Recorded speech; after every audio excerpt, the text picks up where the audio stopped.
Now I wanted to talk about the strategic planning element, and helping kids to have strategies is something that can help us get ahead of that anxiety. Because imagine how anxious you feel if you're unprepared, you don't know where your things are, and you don't know what steps to take in order to dig yourself out of that hole. So in our therapy session, everything is nice and structured. We're pulling out all the tools and the pieces, we're putting them in place for kids, and we're giving them a tool, and we're showing them exactly what to do. The whole scenario is set up for them. Then we stick that tool that we've just helped them to use, and we stick it in a big toolbox. In a practical sense, usually that's something like a child's school bag, for example.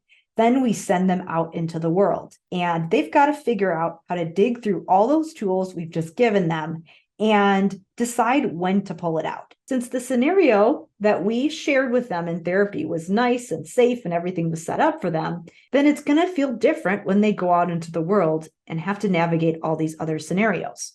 A lot of times people will work with kids on some of those organizing tools in a separate setting, and then they will send that tool out with the child. So there is an attempt at some continuity there.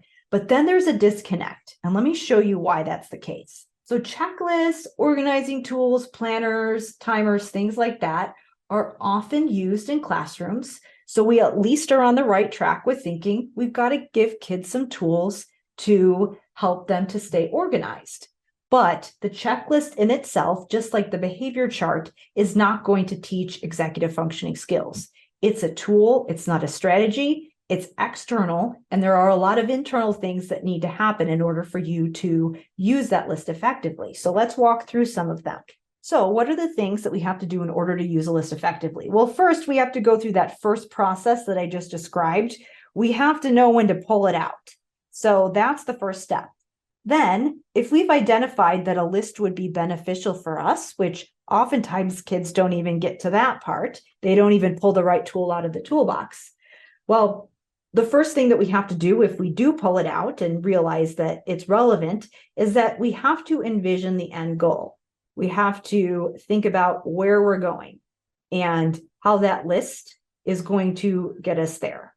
We have to visualize the steps to take, the materials needed, things like that. We have to estimate how long it will take, because that might impact what goes on that list. We have to think about potential obstacles or contingencies that might help us to add some steps to the list or materials that we might need. We have to generate different options in case things go wrong, using those fluency skills. We have to encode the steps or the materials into language. This is a big one. Once we've gone through those internal processes, we have to put them into language to know what to physically write down on the list. Then we have to actually write it down, which if kids have spelling issues, that might be a challenge. Once we've written it down, we have to initiate the first step, which means that we have to pull those internal motivation skills in. We have to continually evaluate our progress towards the end goal and notice the time as we're using that list. Are we on track? Do we need to shift and redirect? Sometimes when you use a list and you're going through it, you realize that you forgot something and you need to add it. You have to continually remind yourself to go back to the list. Not only do you need to pull it out, but you need to remember to go back to it when you're in the middle of whatever it is you're doing.